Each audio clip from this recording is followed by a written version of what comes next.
Hello to all my people, and if you're watching live or checking us out on YouTube, you are most definitely my people. Welcome to another episode of Botched Spots and Chair Shots. We still have high hopes of delivering quality wrestling content, but if not, we'll sprinkle in some New Japan or Bobby Mack, so we still get over. I'm your host, a chef by trade and a mark by choice. I am the Will Grant. I'm glad to be on this journey, and tonight that journey is Anything Goes with Marie Shadows. Remember, here at Botched Spots and Chair Shots, we're calling it in the ring from all the angles.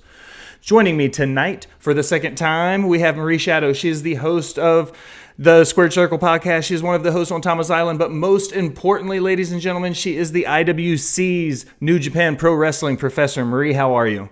I'm good. How are you? I'm great. Bobby Mack, why does it tell me there's a second version of you trying to come into the chat now? This is our luck. It said download some kind of install or update, and I hit that, so I don't know what's going on with it. Anyways, I'm sorry. My technology is killing us. Marie, again, how are you? I'm good, man. Excellent. Joining us as well tonight, making a rare on-screen appearance, is the boss bitch of Botched Spots and Chair Shots, Miss Allison Siegel. Allison, how are you? I'm good. Very well spoken. That's all I got. I'm sorry. And making sure children are asleep. to the bottom right of your screen or the bottom left of your screen, you have the co-host extraordinaire, the Bonnie to my Clyde, the yellow shoe guy, Bobby Mack. Bobby, how are you? Hey, I'm doing wonderful. How's the Lone Star State? Oh, it's lonely. No, it's it's all right, dude. I haven't really got out much. Like, it took me 3 days to drive here with the U-Haul and all that other kind of good stuff, and moving by myself, wham, all that. But the house is set up and everything's looking good. So start work tomorrow at 8 a.m. So let's just explain a little bit too much of your personal life right now. So explain this move. You got the call, last Thursday? Last Thursday, I got a call that said, hey, we want you. We're going to give you this kind of salary. We're going to give you these kind of bonuses. So come on board. I said, all right, cool. And then they said, oh, it's in Dallas. I was like, oh, okay. And they were like, I was like, so when do you want me there? Like, they said yesterday. So I said, okay. And they said, well, if you start on Wednesday or Thursday, we can at least pay you for the full week. So wow. So here I am 1 week later. So in very Bobby Mack fashion, you left one job, packed up, moved across the country, and started another one a week later. Yep. Never miss an opportunity. I love that about you. Okay, anything goes. Bobby, you've done a few of these. Allison, you've listened to a few of these. Maurice, you have as well. The big thing tonight is, I'm going to start with you, Marie. What has you pissed off for greatness in professional wrestling? Like I told you, that's a very loaded freaking question, man. I had two, and obviously they are AEW. One of them is that CM Punk decided to do Hangman's finisher, the buckshot lariat to John Silver to pick up the win. And if you saw my tweet on Twitter, I was just like the disrespect, and then I was just like, ew, because he's a move thief. The second one, if I try to remember what the hell it was on AEW, man, I don't really remember what it was. But we could start with me getting upset at CM Punk using Hangman's finisher, and then the second one will come to me.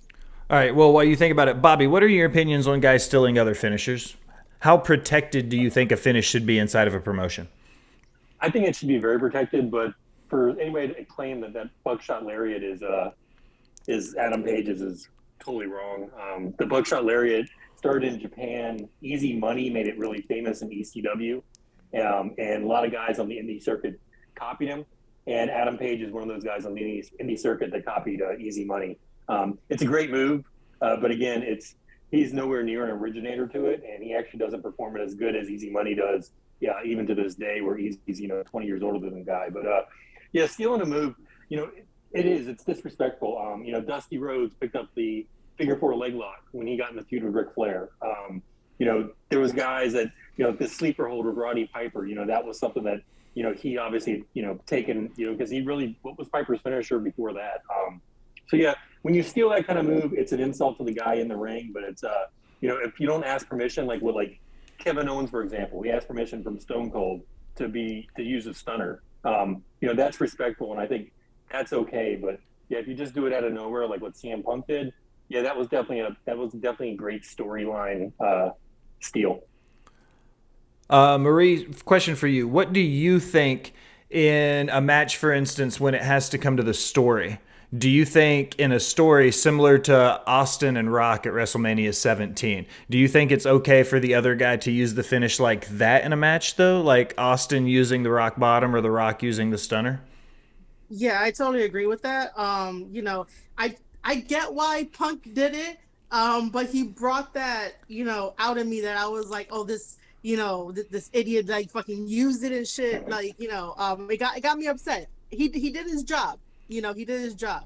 I get it, but yeah, I think that in certain matches, depending if the story is right, that you can use another person's finisher just to elevate the story. Allison, what are your opinions on stealing finishers? I mean, I agree with both of them, but I know, Marie, you've talked about this before, like Punk's go to sleep is a stolen move too, that he also doesn't give credit for. I mean, I think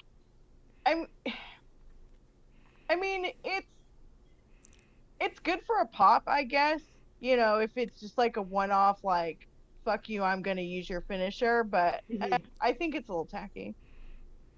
Yeah. I think if it's a place in the story, I think there's something for it to be said there. But I think for what he's doing to pull it out, I feel like that is very, looking back on it, I would say Dusty using the figure 4 on Flair. It's kind of along those lines. I can't think of somebody right offhand that used the other opponent's finisher to finish somebody off. Randy Orton did it with Riddle's bro Derek. He used it against someone else, but that doesn't really count because they're tag team partners. Allison, what has you pissed off for greatness in professional wrestling? Let's see. So many. I mean, I could go on a whole rant about how terrible both women's divisions are. I mean, we can do that. Jesus. I mean, yeah, it's awful.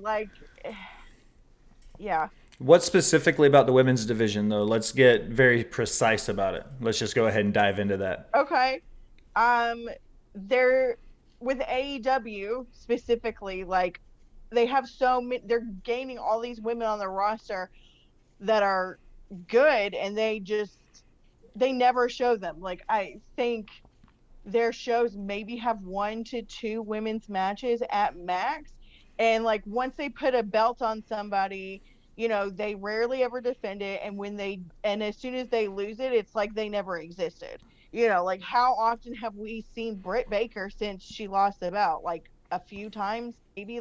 She competed for her spot in the Owen Hart tournament, but other than that, we don't really see her. They have a bad habit of, once they're done with their story of their belt, they're like, okay, well, let's do whatever's next. Marie, do you think there's a problem with the roster being oversaturated in AEW, specifically in the women's division? 1,000%.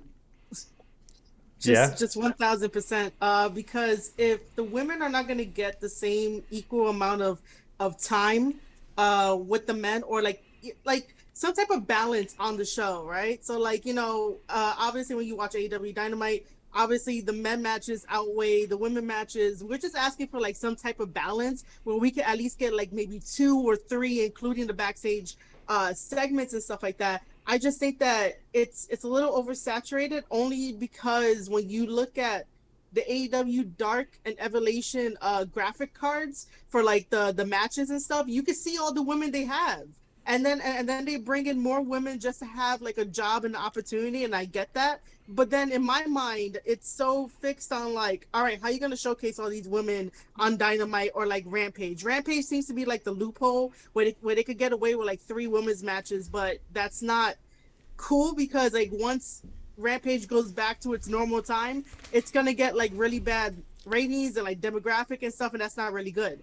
But I really do think that the women's division is oversaturated, even though, it may not seem to the normal fan, but yeah, I do consider it oversaturated.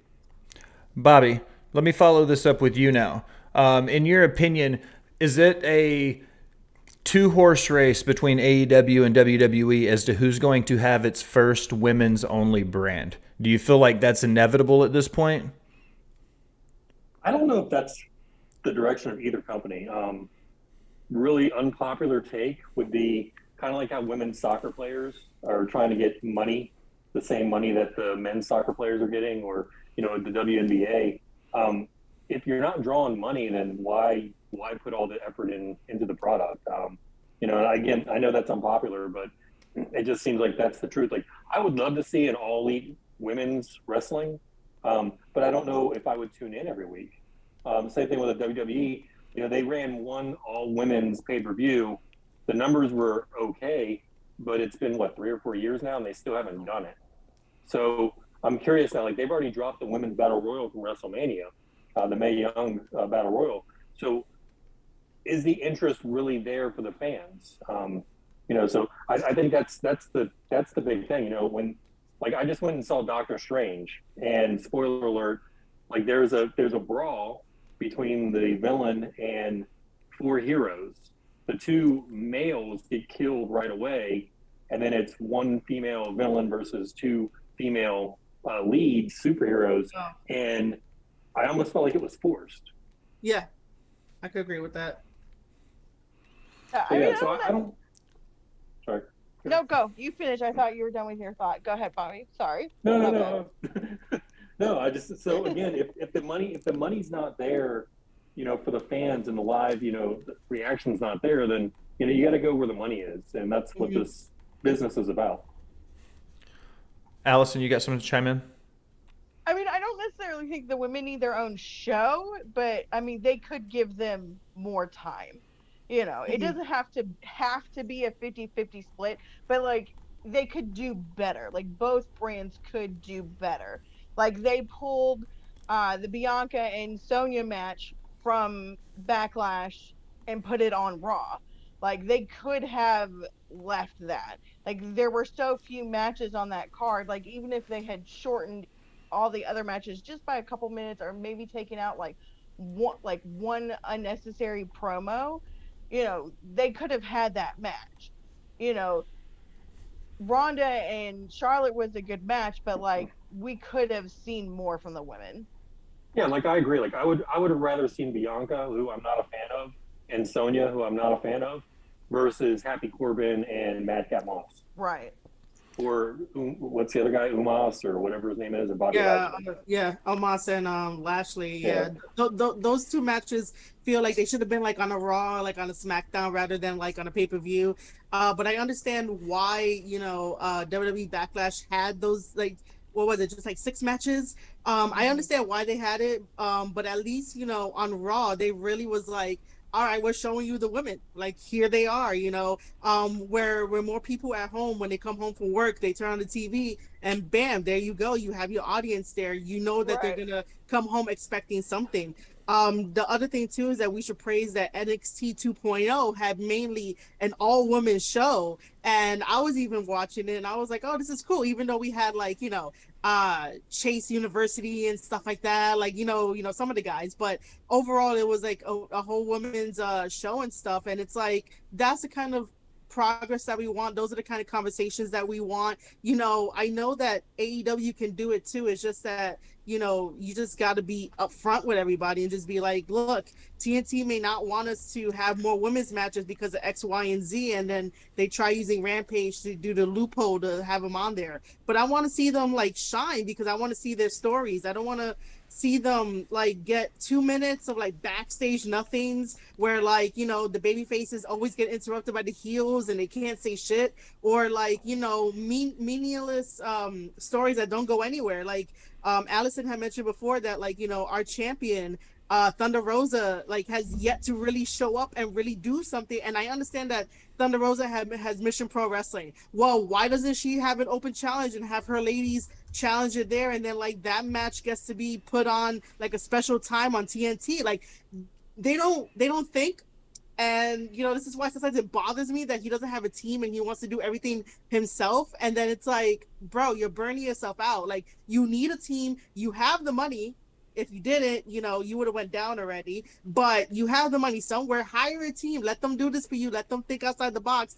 Let them put these ideas out into the world and like make women's wrestling like as good as it should be as the men. Like there shouldn't be any competition of like, the women have to fight for that spotlight. Why the fuck do they have to fight for it when they're just as good as the men and like we go through more problems than them? So yeah, it gets me upset. It really does. Chiming in on a few things as I was taking notes. One, I completely agree, oversaturation. I think in the men's and the women's divisions both, that if you only have a 2-hour show on Wednesday and then a 1-hour pre-recorded show on Fridays, that's 3 hours of TV. You have a 100-person male roster and a 45-person female roster. If you divided that TV time alone, like Allison, the last episode you did with us, Down for the Count, the percentages were ridiculous. On a 2-hour show on Dynamite, it was something like 42% of the show was actual matches. So 58% of the show was anything other than wrestling. And Raw was even less. Like Raw was only a 33% of. So if you think about the fact that, so if you've got a 145 person roster in AEW and you're only using 44% of your screen time for wrestling, that's even less screen time for that ridiculous size roster. I feel like they're losing momentum in stories because of it, because there's not a lot of time to give us quality stories. And because of that, and I feel like the ones that we are getting are stellar. The MJF, CM Punk were amazing. Britt Baker's championship run, I felt like was super well done. I felt like we saw her on screen. I do feel like, Allison, agreeing with you that the championships in AEW, I feel like are protected, meaning that one person will hold a title for a really long time. But I feel like a lot of their booking and their title matches all seem very redundant. It's either a really dirty finish that's over the top, or the heel champ will have like 5 people. There's always going to be something that happens after the match. I would like to see them get a little bit more streamlined with their title defenses. Maybe make their ranking systems mean something for once. Like why would that be a thing? So yeah, just kind of doing that. I also think that Sonya and Bianca would have only been a 6 or 7 minute match anyways. So I don't feel like there's any reason why they couldn't have squeezed that in somewhere. Those are my thoughts on that. Making my way around the circle, Bobby Mack, what has you pissed off for greatness in professional wrestling? Developing characters. Like you get guys like Madcap Moss, the guy looks like he's got all the potential in the world. Like he's got a great look. Other than what they've dressed him up in.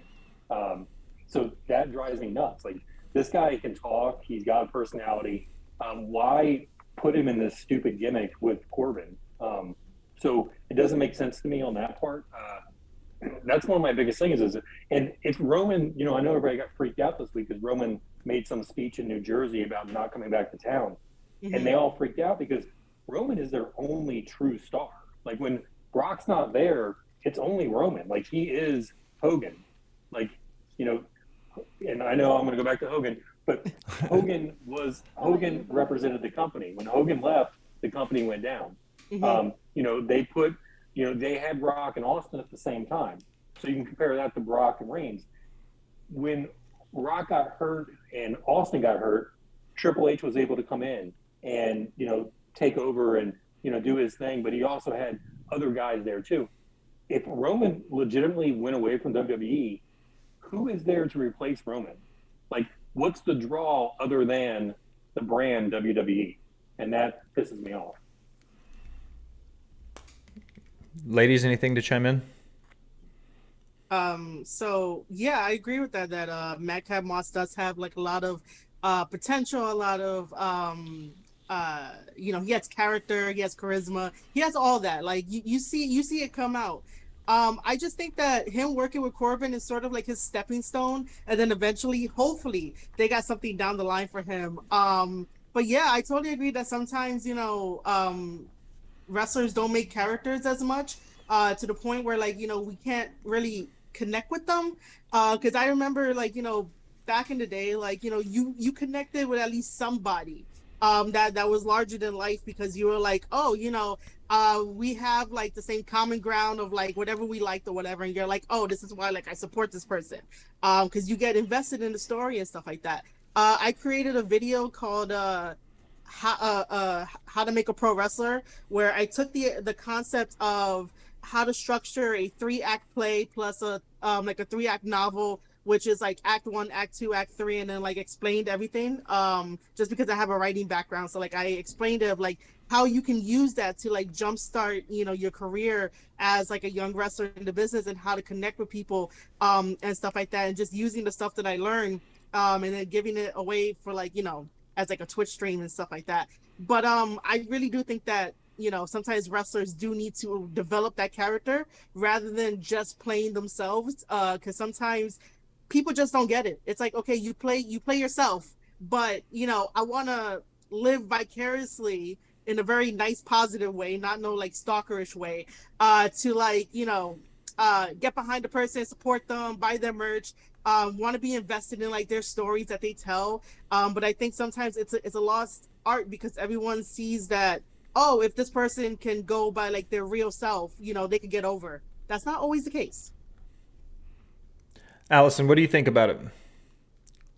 I mean, I agree. I don't really have like a whole lot to add in addition to what they said. I mean, I agree with what they both said.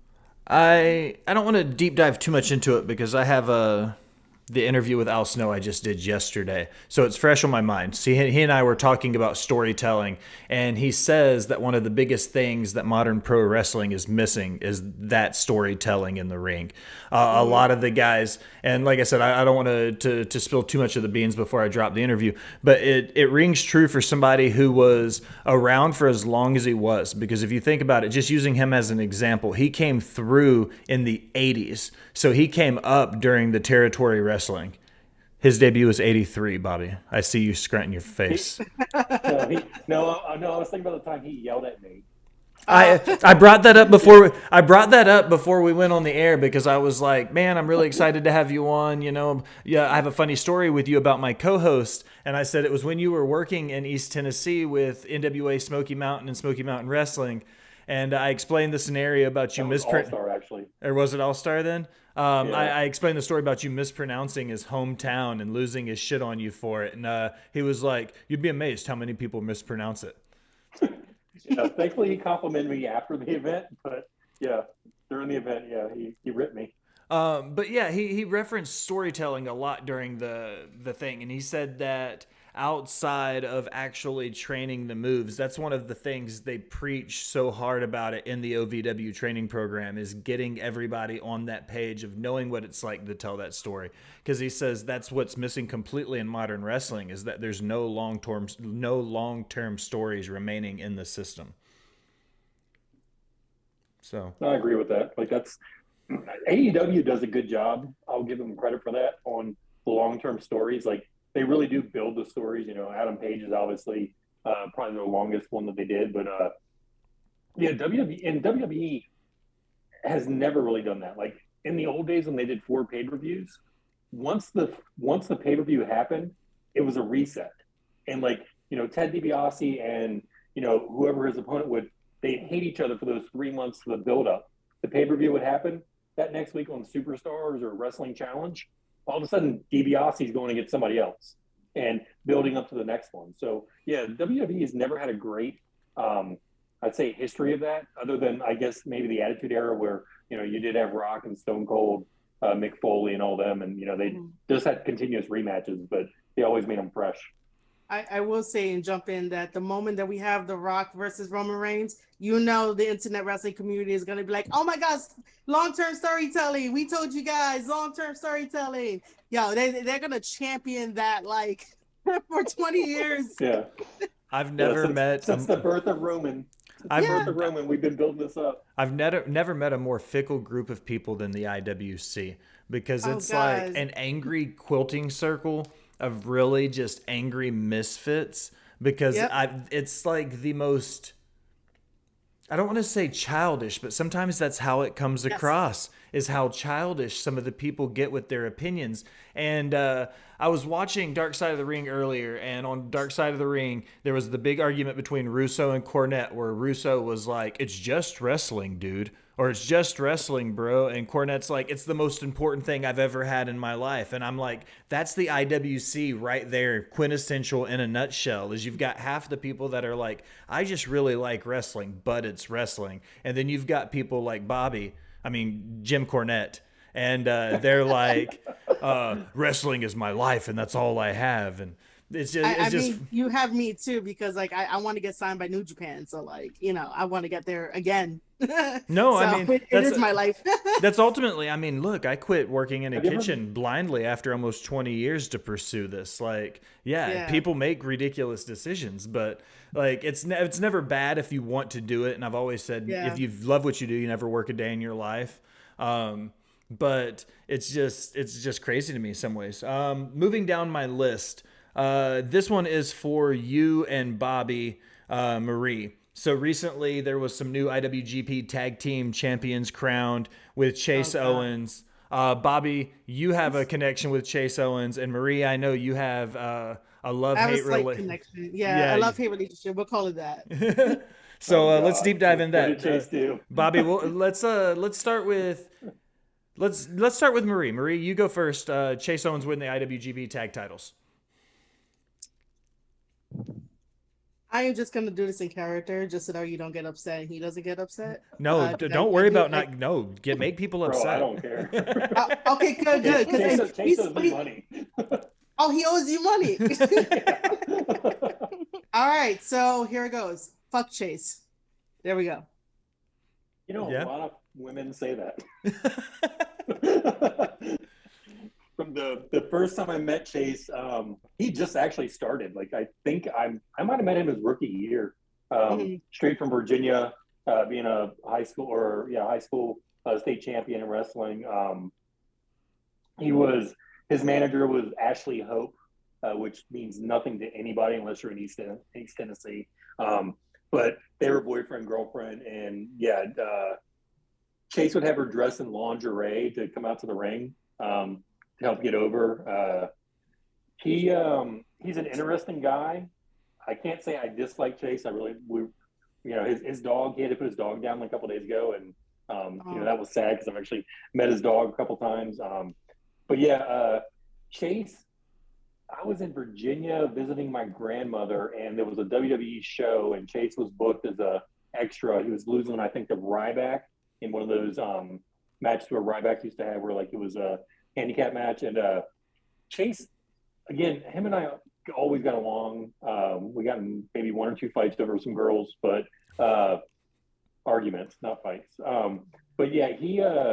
He came to my grandmother's house and he shaved, and he didn't clean up his shavings out of the bathroom like sink. What? And I was like, dude, what is your problem, bro? And he's like, oh, I didn't know I had to clean that up. I was like, I'm not your maid. Chase.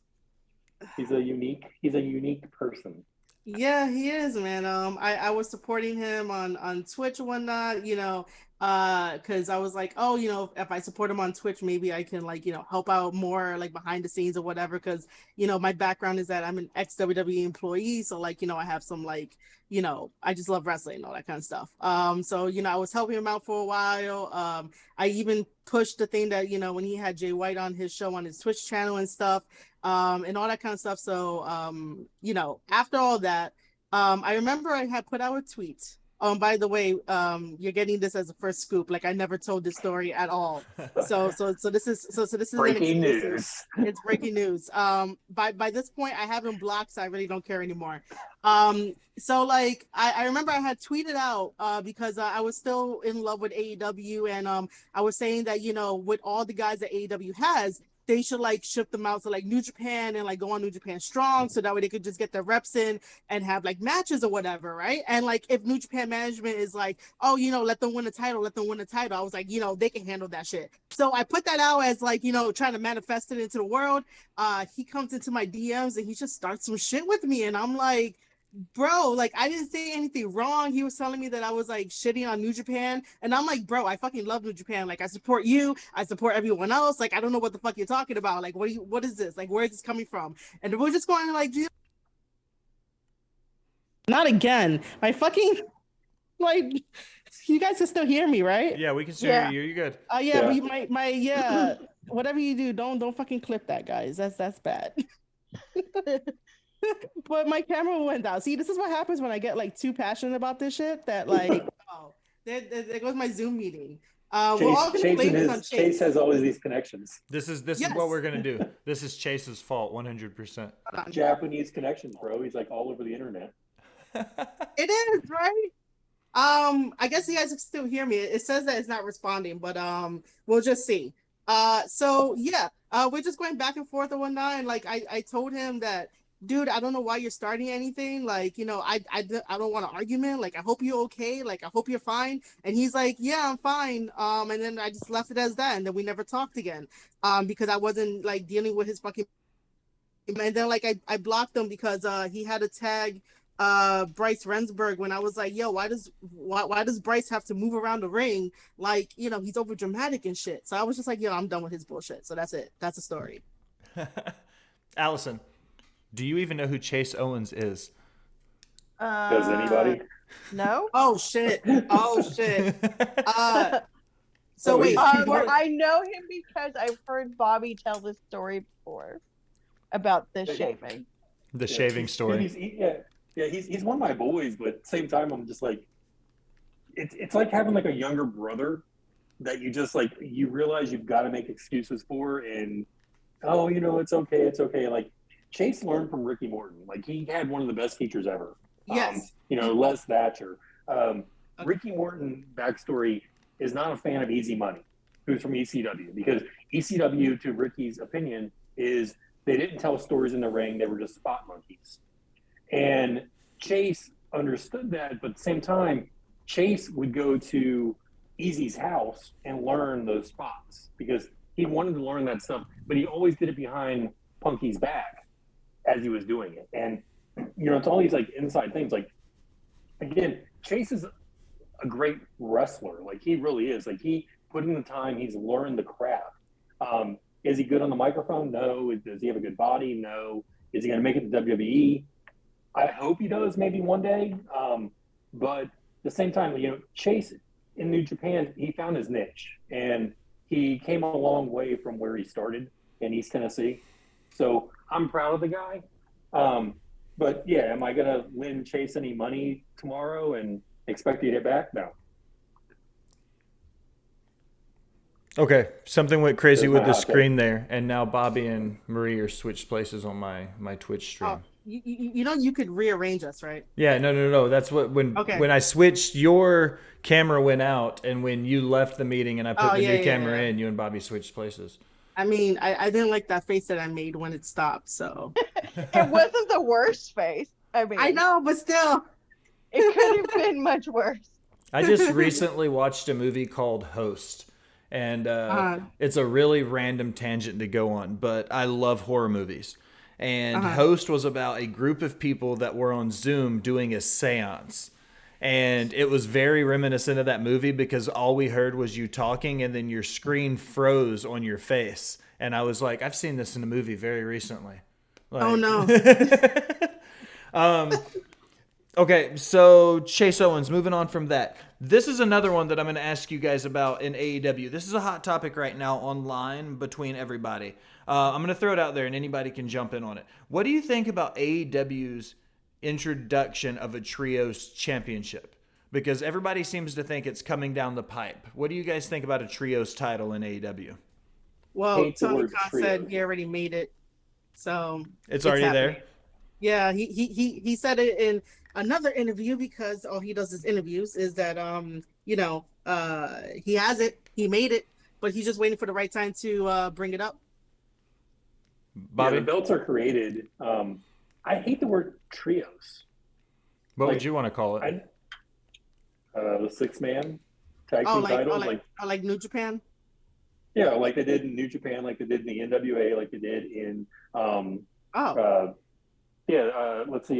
WCCW did it as well. With the Von Erichs won it. Freebirds won it. So it's been around. Like there was a NWA 6-man tag team championship back in the day. Like Dusty and the Road Warriors had it at one point. The Russians had it at one point.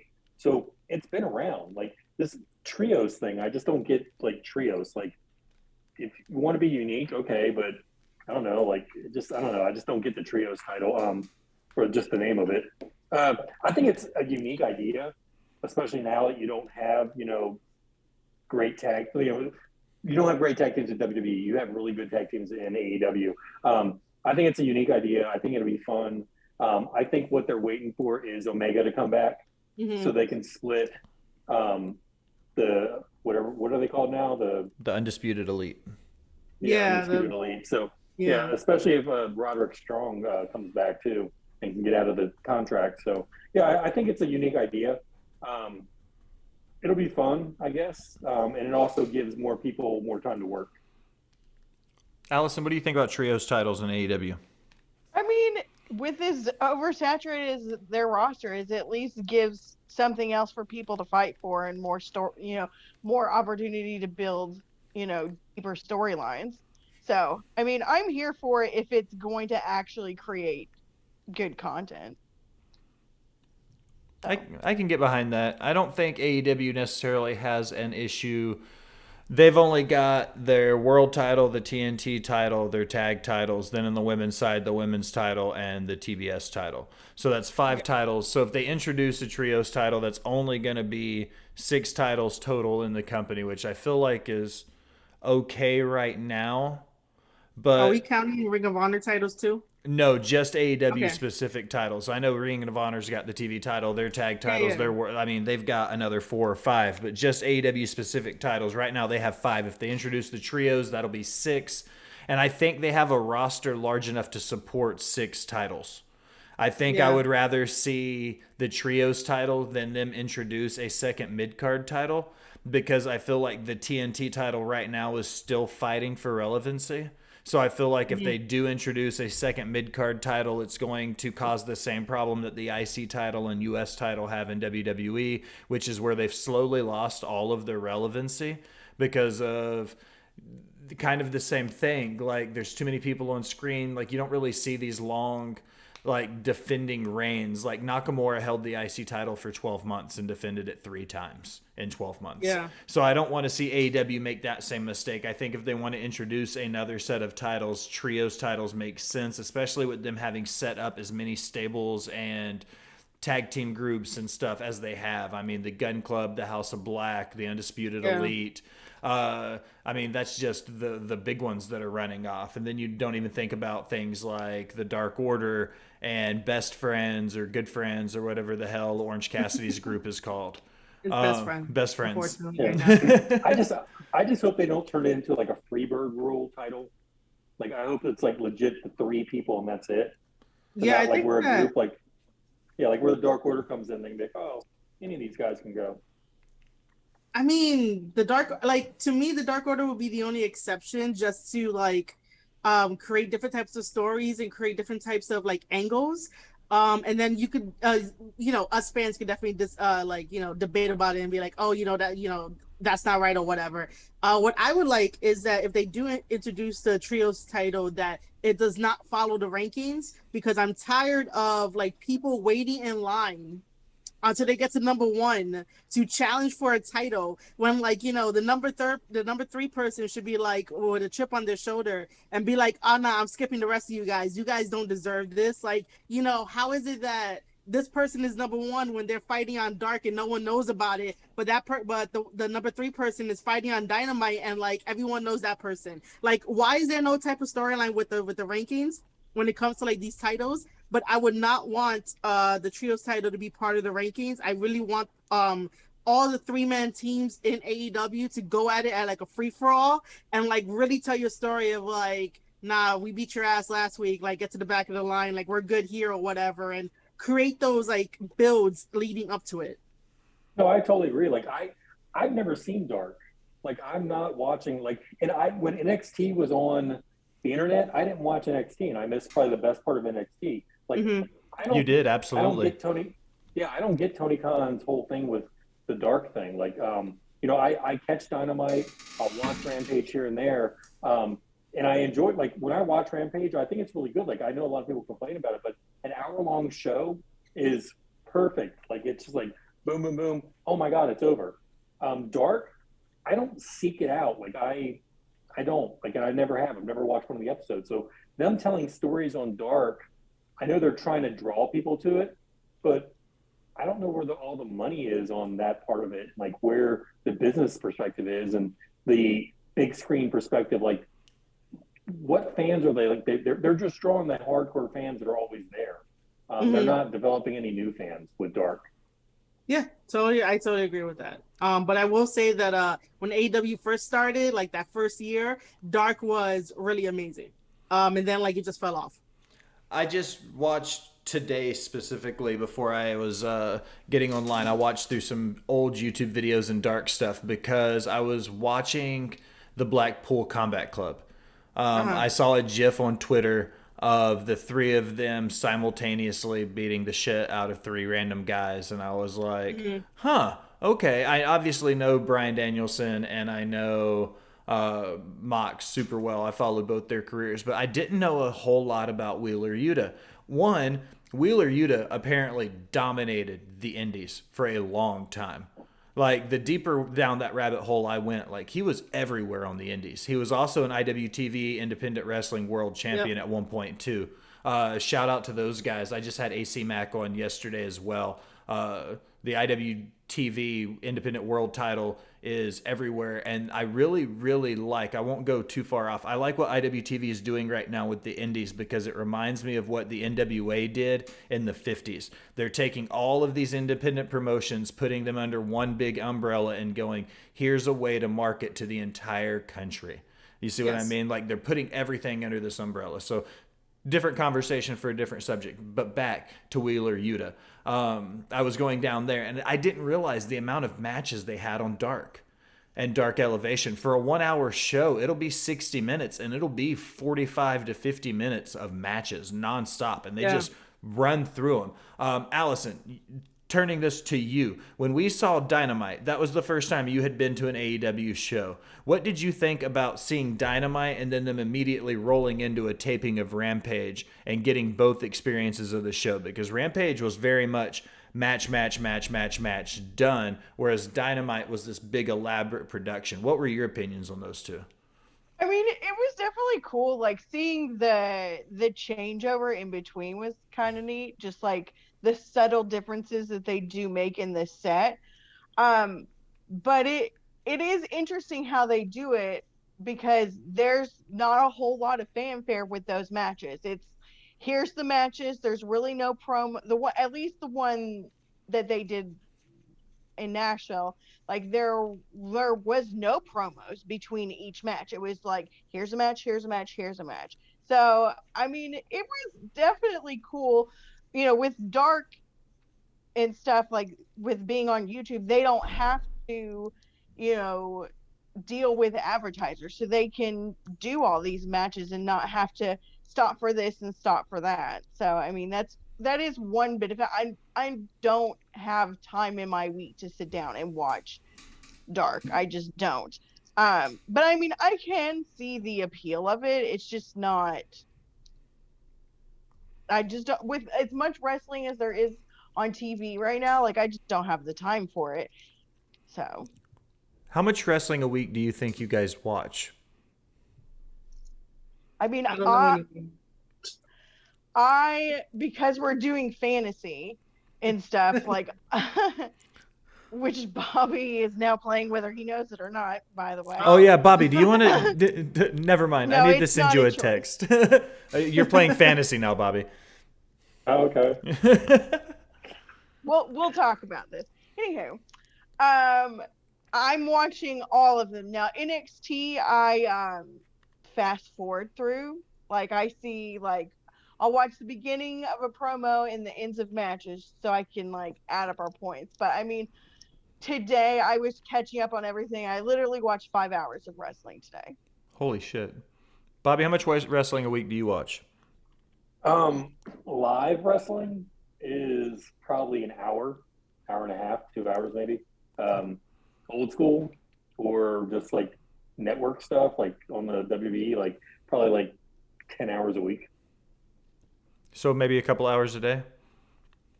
Yeah. Like I go on Peacock all the time, and just watch stuff. Like the interview with Cody and Stone Cold was amazing. I haven't watched that I'll yet. just like it's good. Again, I'm not a Cody fan even a It little really bit. is.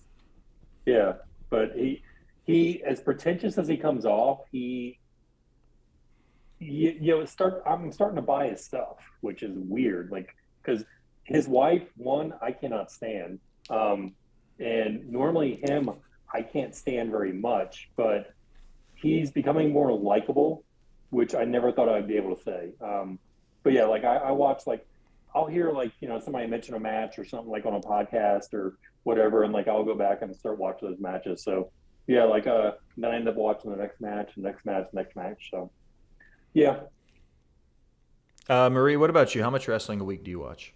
I have no idea, man. I stopped counting, but if we really want to just think about this, I basically covered the whole entire G1 of last year.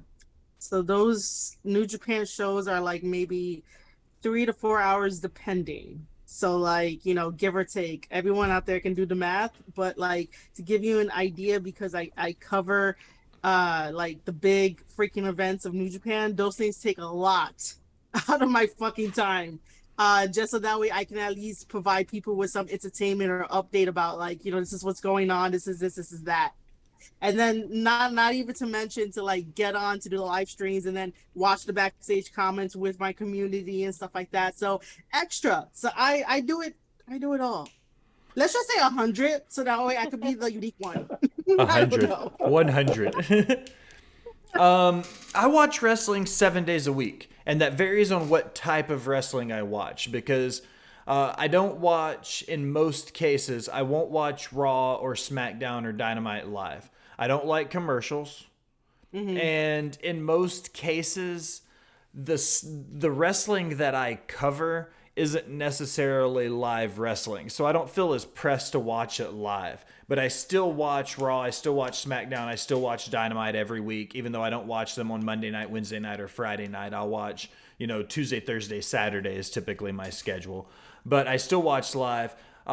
With Bobby, the way he is with Peacock, I've recently started to be that way on Fight with the NWA or IWTV with the Indies. I'm really finding myself going on this tangent where I'm breaking away from the two big mainstream promotions. And Marie, you and I talked about this a little bit when you were on the show when we did the IWGP Intercontinental title. This past Wrestle Kingdom was my first big exposure to what New Japan brought to the table, and I loved it. I thought top to bottom, night 1 and night 2 could have been a top pay-per-view in WWE or AEW with how well the show was put together, how well the matches were produced.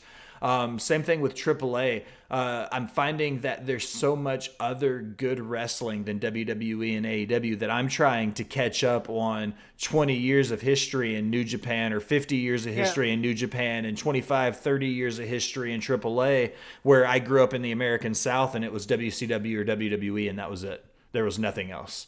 So I'm watching a lot of wrestling, but I'm not watching a lot of WWE or AEW wrestling right now, if that makes any sense. Moving on my list, this one is for Allison. I know it's super fresh, and we're going to go around the circle for this one. Do you think Darby Allin and Jeff Hardy went too hard for free TV?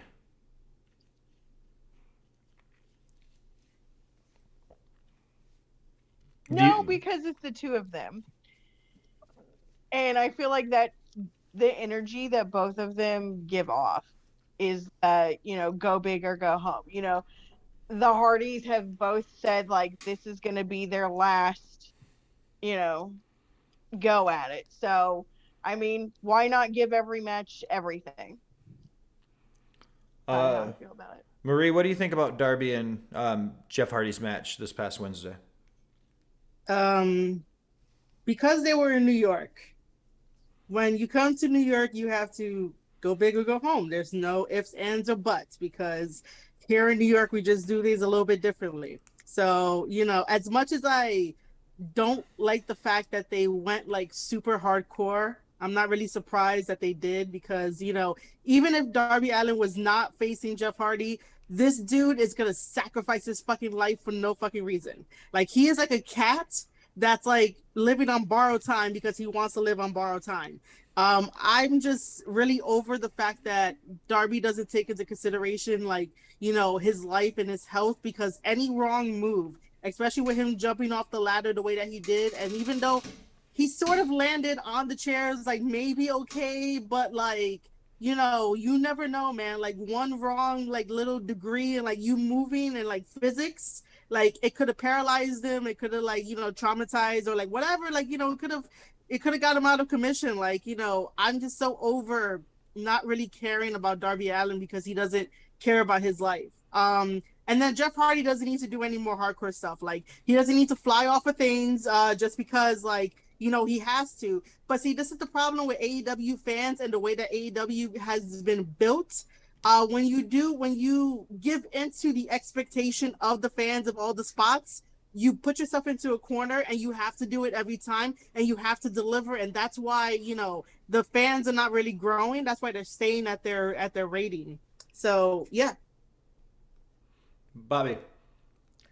That coffin chair drop was stupid. The first time I ever saw that thing, it was Chris Richards versus Robbie Cassidy in Tennessee, and it was just simply a suplex.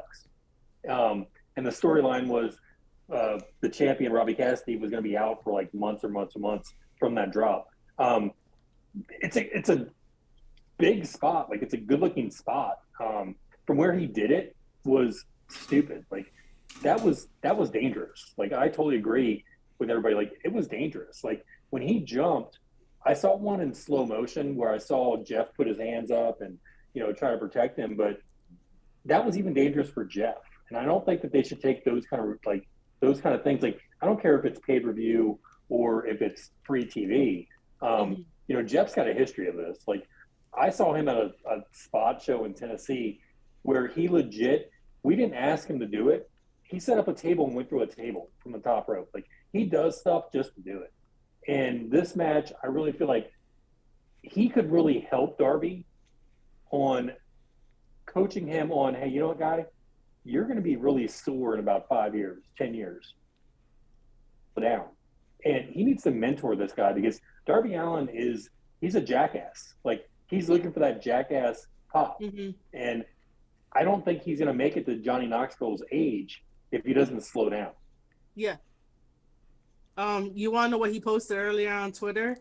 He's in the skate park riding a skateboard, and I'm like, bro, is your hip like okay? Why are you riding a skateboard? Like, in my head, I'm like, I know he doesn't take like ibuprofen and like Motrin and stuff. But I'm here like, did you take that in order for you to like ride around on a skateboard? What is this guy? Yeah, like, just because you can do something doesn't mean you need to do something. Yes. And that's where Darby, I think, needs to understand as he's growing older. And again, he's surrounded by all these veterans. He's got Sting. He's got the Hardy Boys. Yeah. Granted, Sting didn't do a lot in his career, like, high risk, but the Hardys did. And I think they need to educate this guy on, you're already over, slow down. Yeah. I totally agree with that, but unfortunately, I forgot who said it in the interview that I think it was freaking Billy Gunn. He said that nobody really goes to the veterans and asks them for advice, man. Like here's a tip for all the veterans in AEW: don't wait for the young guys to go to you because they think that they know shit and they really don't know anything. So you go to them and you like nag them in their ear and be like, bro, I did this before you. Like fucking listen to me. I would do that. But I think, and like, I totally agree with that. Like, but I think one of the things like working on the indie circuit you get is the veterans are there. Yeah. And they expect you to come to them and ask and talk. And like, they don't offer advice from my experience. They don't offer advice. They will give it to you when you ask them. Like Alison, for example. Yeah. When I mispronounced his name, after the show, I went to him and said, hey, what can I do to improve? and he gave me some really good advice. But he wasn't going to give me that advice like out of his own. Like, he wasn't going to seek me out. You've got to seek these veterans out, and that's how you're going to learn. And that's the history of professional wrestling is you've got to. The veterans are teachers that aren't getting paid, but they're willing to teach. Well, you see, the Latina in me, like, would just go to them and be like, yo, stop being stupid. We got to talk about this. This is how you're going to get over. Like, I don't have a problem with that. Like, if I know that, like, you know, this is why sometimes my passion comes out a little bit more, because it's like, you're hurting yourself, you're shortening your career, and I want, like, every wrestler out there to get over some way, somehow. And if, like, one way isn't working, then fine, we'll talk about it, so that way I could be like, hey, let me be that, like, out of the box thinker for you. Like, you know, I would definitely be like, hey, you know, let's do this, let's do that. You know, I would do that.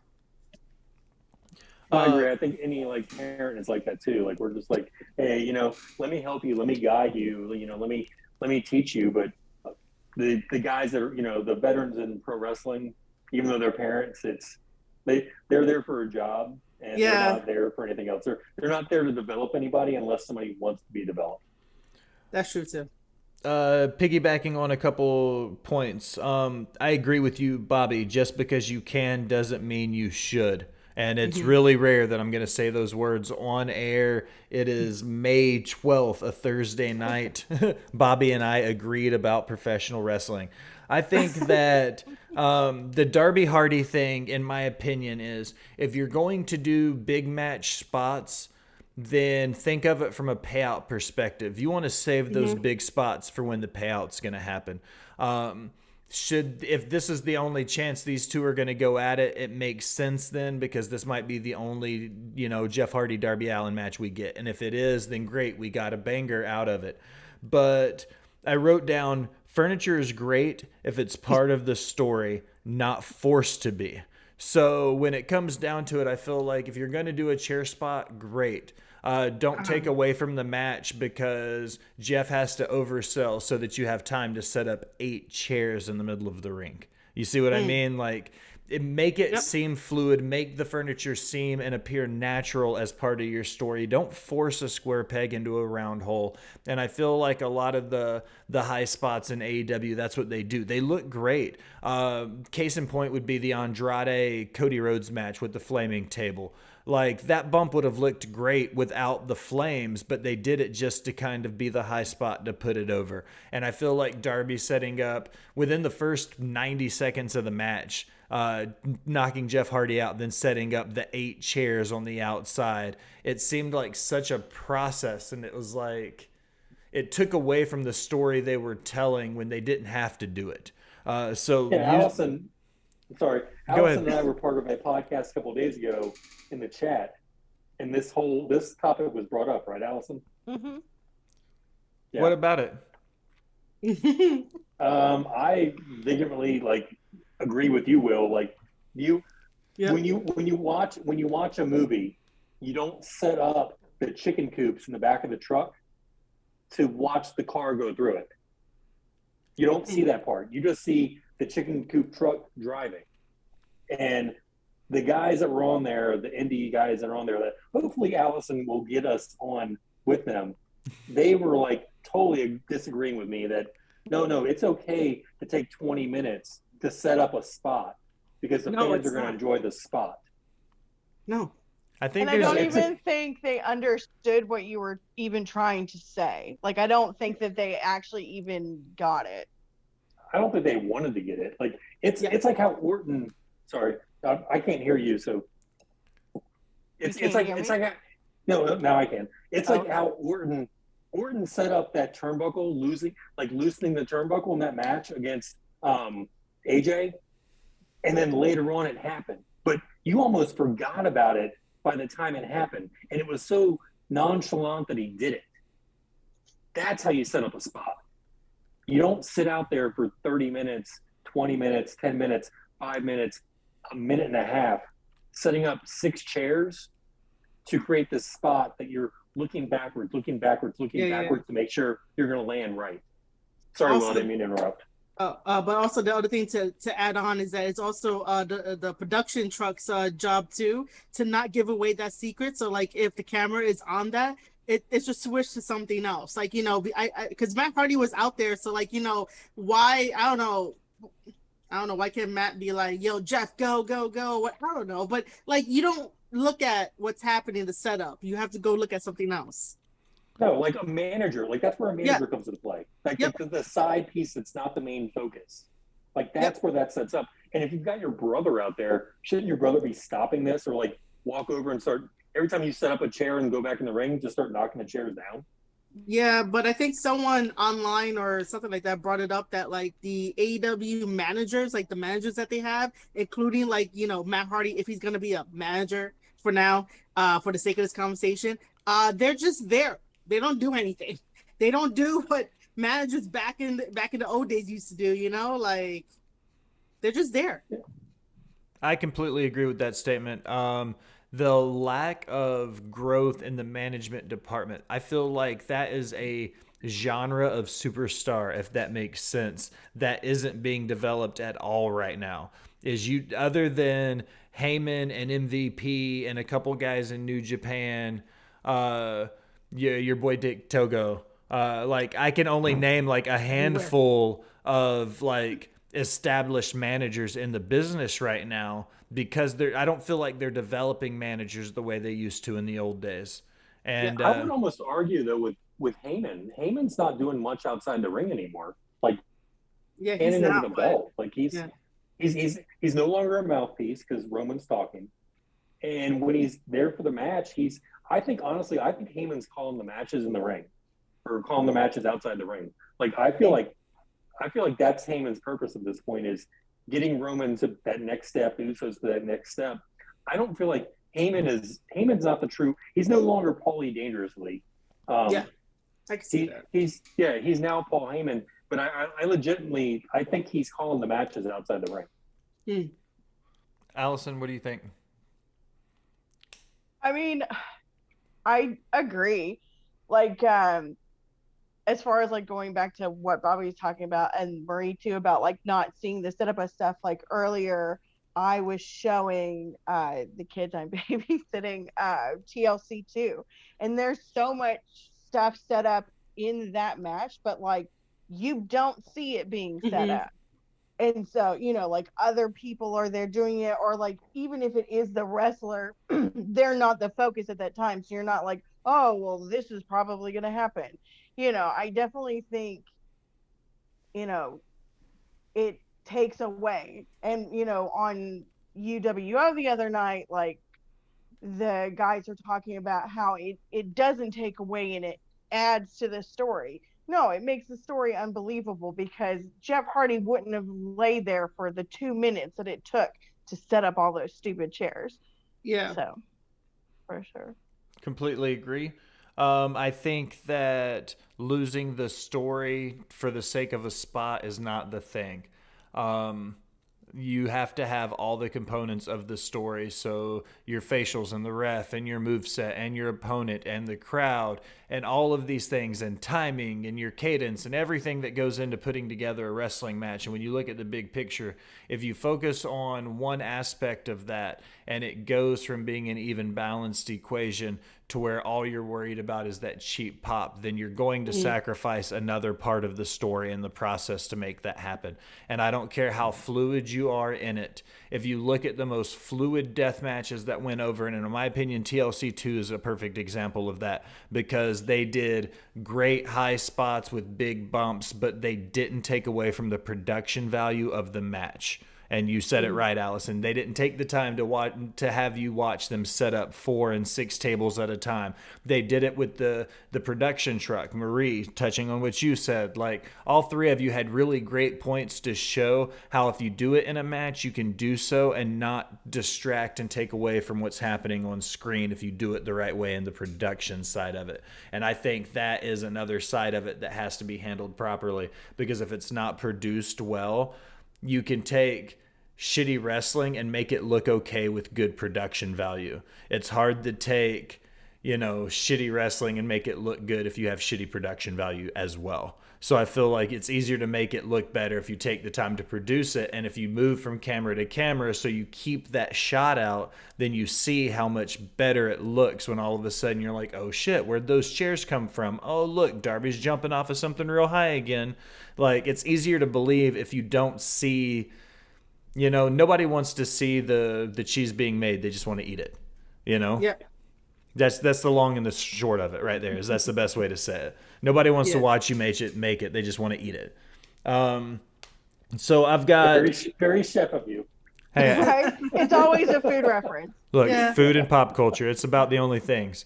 So looking down my list, Marie, I'm going to start with you on this one. AJ Styles, Finn Balor, crossing paths in AEW. What are your opinions on this and having a chance to see it again? They've been on screen a couple times now. Do you think WWE is going to do anything long term with these two guys together? I don't know, because the last time that they tried putting AJ and Finn together, it was just to do like a version of the Bullet Club, and then Gallows and Anderson were like part of it too in a way. But they did it to like quiet down all of the marks out there. So I don't really see it going too long. However, I do want a fantasy book right now, and I do want to manifest this, even though it's not gonna come to light. It's really not. But if anything taught us in 2022, because it's been fucking crazy, if WWE was able to get Mickie James as the Knockouts champion at the Royal Rumble, then maybe they can ship AJ Styles and Finn Balor over to the Forbidden Door for like a one night only to do some shit with Jay White and Hikuleo and the rest of the Bullet Club, because I really think there has to be a really big crossover with all the guys and everything coming together, almost all the guys. Because we still got the Japanese side of Bullet Club in Japan. But yeah, I would really love a crossover for a one night only, just to bring them over, let the magic happen. Tony Khan, don't you fucking have your hand in it, okay? Don't have your hand in it. Let the magic happen, because Bullet Club is still my boys, despite fucking Jay White kicking out God. He should have kicked out Chase. Chase is the fucking weakest link of the fucking group, but he should have kicked them out, rather than like Tama and Loa, because Tama and Loa are the fucking backbone. But yeah, I would like that. So let's see if it happens. Bobby? Yeah, I think it's open. I think that WWE is just capitalizing on the whole Bullet Club revival right now. Yes. I'm not a fan of Bullet Club. It's a NWO ripoff. It's a DX ripoff. It's loving 90s wrestling and just taking it and too sweet and everything else. Their shirts are cool. They sell. I honestly don't watch New Japan, so I don't know a lot about New Japan. So yeah, I think that they're going to capitalize on it. I also feel like with the Demon character that maybe this is Finn's opportunity to finally break away and actually get a push in WWE, other than that world title victory that he got that lasted 24 hours before his injury. I hope that for Finn, but at the same time, I don't have a lot of vested interest in the Bullet Club unless there's more than two guys, and I think that you bring in Gallows and Anderson, then I'm interested. If you bring in the Forbidden Door, I'm interested then. But just the two of them together, the captains of the club, I don't know. Is that going to be the shirt that they sell? If it is, trademark right now, Yellow Shoe Guy. But yeah, but yeah, I just don't know that much about Bullet Club and their involvement to get excited about them, other than them going too sweet, which I've seen Nash and Hall do for 30 years or 20 years. Allison, what do you think about Styles and Balor? I can't really speak much about the Bullet Club because you've been watching wrestling for like 5 minutes. Listen, I feel like I have grown a vast knowledge. I can at least mildly keep up with the three of you. I at least know what you're talking about. I know what the Bullet Club is. Yeah, she does. Yeah, I know what the Bullet Club is. So you've been Hot Topics. Yeah, she's been the hot topic, so she knows the book. Listen, I mean, I'm getting better, and whatever. I'm just happy that they're finally like giving Finn something to do because I really like him. I'm not a super huge fan of AJ Styles. I have said that I feel like he just has a Napoleon complex. I feel the same about AJ Styles as I do Kenny Omega. Like, I just don't care. Like, and I know that's like the most unpopular thing I could probably say, and it has my dislike of them has absolutely zero merit. It has nothing to do with their in-ring abilities at all. I just don't like them. I don't know. I get that. Like, I just don't like them. I Like, get that. with Kenny, it's the spray on hair that drips down his face that's atrocious. And yeah, AJ's just got little man syndrome. But I do love Finn Balor with my whole heart. So yay for Finn Balor. So I hope they don't like squash him like they usually do. I have a friend that has completely stopped watching anything WWE because of what they've done to Finn Balor. Tagging along, I think Styles and Balor was written in the stars years ago. Agreeing with Marie, they've tried it once before and then it fizzled out. I think WWE has tried to stay away from doing anything Bullet Club branded for so long because it wasn't a WWE thing. They're not going to want to bring over somebody else's stable to Connecticut. They're not going to want to do it. That's why Prince Devitt became, Finn Balor. AJ Styles kept his name, but it was one of the few guys that didn't come over and immediately have the WWE identity crisis. So I feel like... But he didn't get over right away. I think Finn Balor, since he came into WWE, I think his best run was when he went back to NXT the second time and won the NXT title then. I think that was his best run in the company because I think that's when he felt most like Finn. When I've seen his tape from New Japan when he was still the Prince, he was that that raspy, just get in there and like beat the shit out of him, get the job done, do the job right kind of guy. And I feel like when he went down to NXT, that was his opinions on it and the way he approached it. It was get in, get out, do the job. The heel turn when he took out Gargano, right when he debuted, like I thought everything about what he did in his second NXT run was gold. Him coming back up to the main roster, I agree with Allison. I feel like they're just kind of shuffling him around. He's been lost in the mix. So hopefully him and AJ will get some kind of a push and get them both in relevancy again. So, yeah. No, agreed. Like, I'm not a big Balor fan. Like, I think he's too small, honestly, for WWE. He's a good worker, but to me, I don't know. I guess like looking back 20 or 30 years ago, he'd probably be an enhancement talent. I think I put Finn a lot of the same size category that I do like Adam Cole and Ricky Starks. Those mid-sized guys that can work with big guys as the little guys, or they can work with little luchadors and be the big guys. Those mid-sized wrestlers. And I know Adam and Finn and even Ricky Starks are on the smaller size of the mid-sized wrestlers. I feel like they have it harder than some of the other guys do because if you're real big, everything you do is real big. If you're a small luchador, everything you do is like a luchador. You're small, you're quick, everything. But if you're in that mid-size and sometimes you've got to be the big guy and sometimes you've got to be the little guy, you literally have to be able to do both. So that's how I feel like Ricky Starks, Adam Cole, some of these guys have that same, and Finn Balor being one of them, have that in-betweener approach to it where they have to be two different types of wrestlers sometimes. So I feel like they get a short end of the stick, but a big Balor fan. I think he deserves more than what he's gotten recently in the WWE for sure. Yeah, makes sense. Alrighty, guys, that's the end of my list right now. So we're coming to the fun part. Maria, I'm going to start with you. Plug your stuff. Tell everybody where you're at and what you've got going. All right, cool. So again, I'm Marie Shadows. This was fun. I want to be on here again. This was like super fun. But yeah, you can find me on Twitter at Marie_Shadows.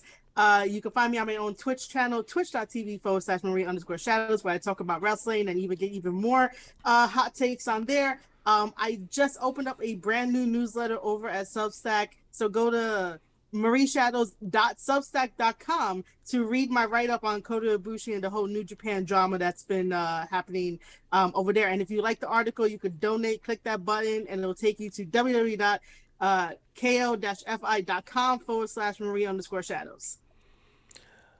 Miss Allison, you're up. Plug your stuff. So my stuff is really terrible wrestling takes.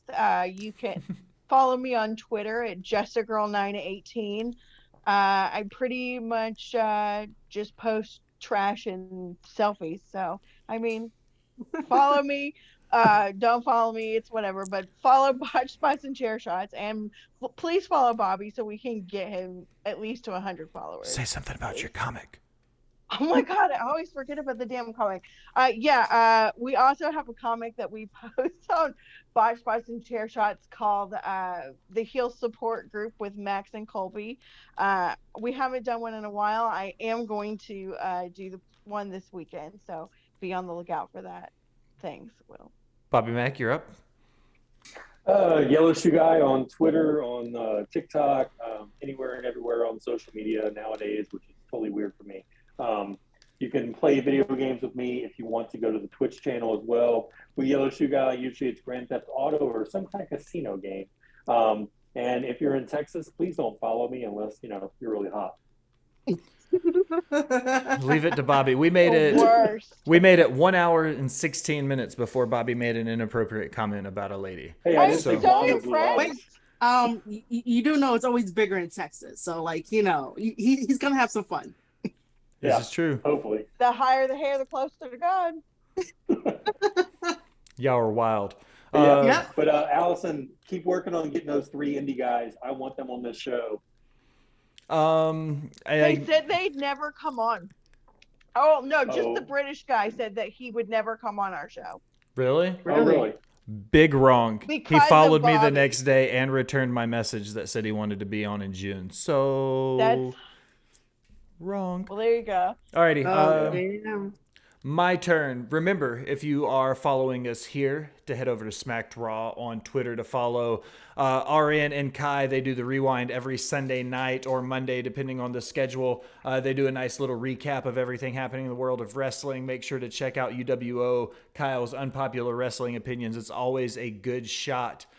But now, as we close another episode of Botch Bots and Chair Shots, I want to take a minute and thank you for listening. I want to remind you to go anywhere you do anything on the internet, Facebook, Instagram, Twitter, iHeartRadio, Spotify, literally all the options. Remember to like, subscribe, follow, unsubscribe, but then subscribe again. Leave a comment telling us how great we are, how terrible we sound.